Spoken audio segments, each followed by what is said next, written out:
This is from the National Academy's Press Open Book, 8 Industrial Products. Neem, a tree for solving global problems. Industrial products. Beyond all the possible pesticides and pharmaceuticals, neem provides many useful and valuable commonplace materials. For instance, oil extracted from the seeds goes into soaps, waxes, and lubricants, as well as into fuels for lighting and heating. The solid residue left after the oil is removed from the kernels is employed as a fertilizer and soil amendment. In addition, wood from the trees is valued for construction, cabinetry, and fuel. The bark is tapped for gum and extracted for tannins and dental care products.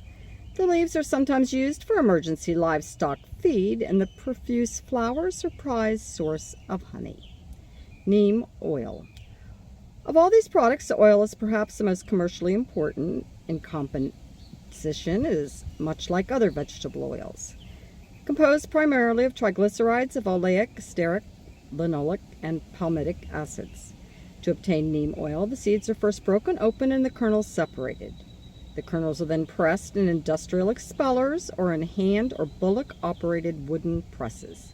The oil yield is sometimes as high as 50% of the weight of the kernel. This cold-pressed oil is mainly used in lamps, soaps, and other non-edible products. It is generally dark, bitter, and smelly. Unlike most vegetable oils, it contains sulfur compounds whose pungent odor is reminiscent of garlic. A large industry in India extracts the oil remaining in the seed cake using hexane. This solvent-extracted oil is not as high quality. The actually fatty acid contents measured recently were 41% oleic, 20% stearic, 20% linoleic, 18% palmitic, and 1% linoleic. In India, neem ingredients are found in many popular consumer goods. Neem oil, for instance, has been a major ingredient in soaps for at least 50 years. Its antiseptic properties have been used to particular advantage in the manufacture of special medicated soaps and toothpaste. In addition, pharmaceutical preparations, emulsions, ointments, poultices, and liniments, as well as cosmetics such as creams, lotions, shampoos, hair tonics, and gargles, have been prepared. The latest cosmetic preparations are entirely free of odor that previously restricted neem oil's use. Purifying neem oil is an elaborate and costly process at present. In one method, the smelly sulfur compounds are distilled off, which frees the oil from both odor and susceptibility to rancidity, but it also removes the free fatty acids. So this process has long been used industrially. As an alternative to pressing out the oil, the kernels can be extracted first with alcohol and then with hexane. Alcohol removes the bitter, odoriferous compounds. Hexane recovers the oil. This stepwise extraction upgrades both meal and oil. And on the other hand, so this combination process has been developed at the Regional Research Laboratory in Hyderabad, India. Neem oil in India. The neem trees occurring throughout India represent a large, although very scattered, resource. Already, neem oil is a common commodity traded freely in the markets, but much more could be produced. It has been estimated that India's neem bears about 3.5 million tons of kernels each year, and that in principle about 700,000 tons of oil might be recoverable. The annual production in the late 1980s was only around 150,000 tons. About 34 tons of neem oil were exported in 1990, valued at 300,000 rupees.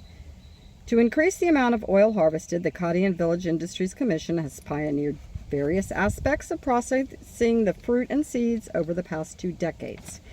This grassroots organization located in Pune has been the leading advocate for neem oil as a resource for India's villagers. Already it has created the makings of a major village industry developed on a rational and organized basis. One difficulty, as with most oil seeds of the forest, is that neem must be harvested during the wet season. And without local drying facilities, the fruits and seeds rapidly deteriorate and become contaminated with aflatoxin. Ideally, the fruit should be depulped without delay and the seeds thoroughly dried. The County and Village Industry Commission has devised and popularized simple methods for depulping, drying, and decorticating neem products, even in the remotest villages. Some of the everyday uses for neem oil in India are soap. India's supply of neem oil is now used mostly by soap manufacturers. Although much of it goes to small-scale specialty soaps, large-scale producers also use it, mainly because it's cheap. Generally, the crude oil is used to produce coarse laundry soaps. However, more expensive soaps are made by saponifying the crude oil and distilling the resulting fatty acids before adding the lye. The resulting almost colorless and odorless product is suitable for high-quality toilet and laundry soaps. Cosmetics. Neem is perceived in India as a beauty aid. Powdered leaves, for example, are a major component of at least one widely used facial cream. Purified neem oil is also used in nail polish and other cosmetics. Lubricants. Neem oil is non-drying and it resists degradation better than most vegetable oils. In rural India, it is commonly used to grease cart wheels. You can find many similar lubrication applications in other locations, especially in village settings and the warmer parts of the world where neem can be grown. Fertilizers. Neem has demonstrated considerable potential as a fertilizer. For this purpose, neem cake and neem leaves are especially promising. Neem cake. The residue left after the oil has been removed varies widely in composition. However, the broad ranges in composition are carbohydrate, 26 to 50%, crude fiber, 8 to 26%, fat, 2 to 13%, ash, 5 to 18%, and acid-insoluble ash, 1 to 17%. This so-called neem cake has considerable local potential. Although too bitter for animal feed, it seems to have unique promise as a fertilizer. It contains more nitrogen, phosphorus, potassium, calcium, and magnesium than farmyard manure or sewage sludge. It is widely used in India to fertilize cash crops, particularly sugarcane and vegetables. Plowed into the soil, it protects plant roots from nematodes and white ants, probably due to its content of residual limonoids.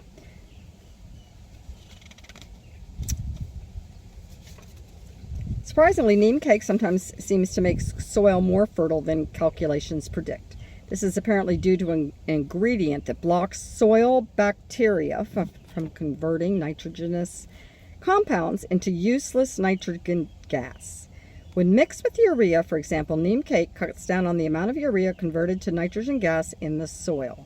So far, this finding, which might prove to be a major breakthrough, has not been pursued beyond the laboratory. If it proves real in everyday practice, it might boost the effectiveness of fertilizers everywhere, restoring it to the soil that part of their power now lost by bacterial action. Neem leaves. The cake is not the only source of fertilizer. In some areas of India's Karnataka state, people grow the tree mainly for its green leaves and twigs, which they puddle into flooded rice fields before the rice seedlings are transplanted.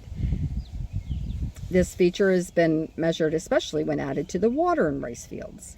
Neem leaves have been used as mulch in tobacco fields in the Jaffna district in Sri Lanka, and in Gambia, tomato plants matured several weeks earlier and had more numerous and longer branches when mulched with neem leaves. Timber.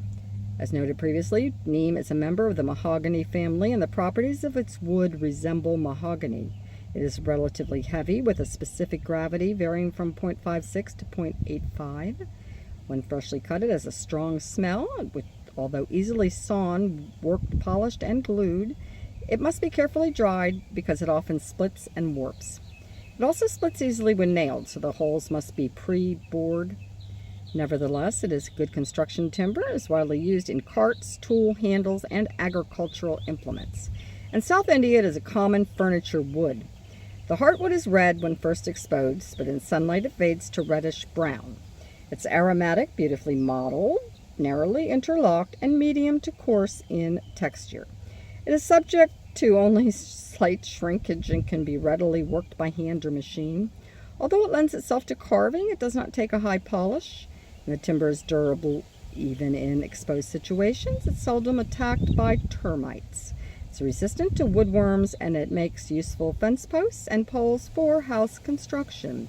Polewood is especially important in developing countries. The tree's ability to re-sprout after cutting and to regrow its canopy after polarding makes neem highly suited to pole production.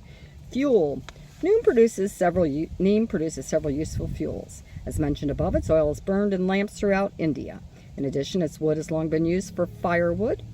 Moreover, the husk from the seeds contain no oil and representing the bulk of the wastage in pesticide manufacture is mainly employed as fuel. Because of the tree's good growth and valuable firewood, it has become the most important plantation species in northern Nigeria. It's also grown for fuel around large towns, and charcoal made from this neem wood is of excellent quality with the caloric value only slightly below that of coal from Nigeria's Unigi mines. Other products. Several products in addition to those previously discussed have been generated from neem. Among them are the following examples. Resin, an exudate that may be tapped from the trunk by wounding the bark. This high protein material is not a substitute for polysaccharide gums, such as gum arabic. It may, however, have a potential as a food additive, and it's widely used in South Asia as neem glue. Bark. Neem bark contains 14% tannins, an amount similar to that in conventional tannin-yielding trees. Moreover, it yields a strong, coarse fiber commonly woven into ropes in the villages of India. Honey. In parts of Asia, neem honey commands premium prices. And people promote apiculture by planting neem trees.